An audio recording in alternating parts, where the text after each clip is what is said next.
Elle dit: la gloire est bannie d'Israël, car l'âge de Dieu est prise. 1 Samuel 4, 22. Lorsque Salomon eut achevé de prier, le feu descendit du ciel et consuma l'holocauste et les sacrifices, et la gloire de l'Éternel remplit la maison. 2 Chroniques 7, 1. Les conditions et l'état qui prévalaient en ces temps-là étaient similaires à ceux qui prévalent de nos jours. Les principes qui avaient été mis en œuvre à cette époque-là pour amener la gloire au milieu d'Israël sont tout aussi valables et nécessaires pour nos jours. Tout ce que Dieu fait et fera, ou que ce soit dans n'importe quel lieu de nos jours, ne peut l'être que sur la base du respect, de l'accomplissement des principes et des ordonnances établies par lui-même. Dieu a utilisé 4 personnes, Anne, Samuel, David et Salomon, en tant que collaborateurs et partenaires de Dieu pour amener sa gloire parmi son peuple.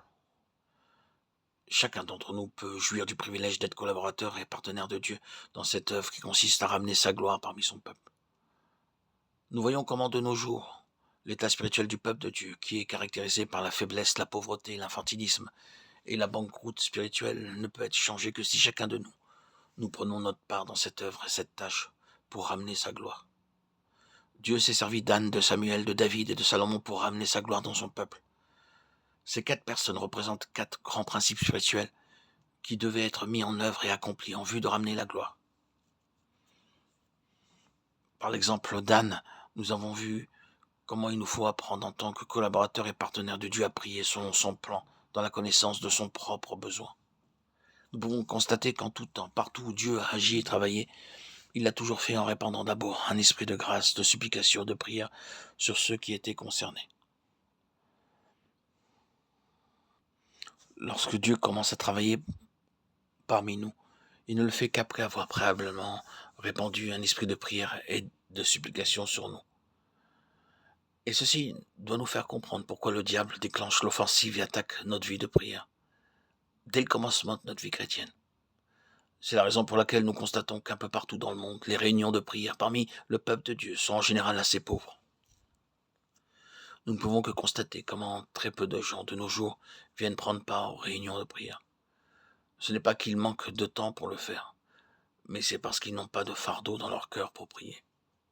Ils ne savent pas comment prier.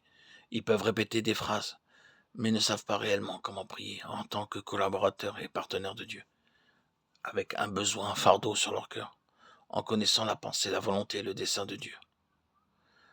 Par le moyen d'Anne, Dieu introduisit Samuel afin de faire de lui sa bouche, son porte-parole, pour proclamer le message de Dieu parmi son peuple. Ce n'est que lorsque nous avons un fardeau de prière en nous et parmi nous que nous sommes alors en mesure d'entendre distinctement la voix de Dieu. C'est parce que les enfants de Dieu n'ont pas de fardeau de prière qu'ils ne peuvent entendre la voix de Dieu, car ils sont par là même devenus sourds spirituellement. C'est pourquoi Dieu a besoin de susciter des serviteurs qui puissent être sa bouche, ses porte-paroles pour proclamer son message, sa volonté et son dessein. Nous pouvons constater qu'il y a partout dans le monde nécessité que Dieu suscite des instruments qui soient la bouche de Dieu. Ce n'est pas la connaissance de la parole de Dieu qui est le plus important au commencement, mais c'est le fait d'entendre la voix de Dieu nous parler. Ensuite, ceux qui lisent leur Bible à genoux devant Dieu sont alors en mesure d'entendre Dieu leur parler, jour après jour.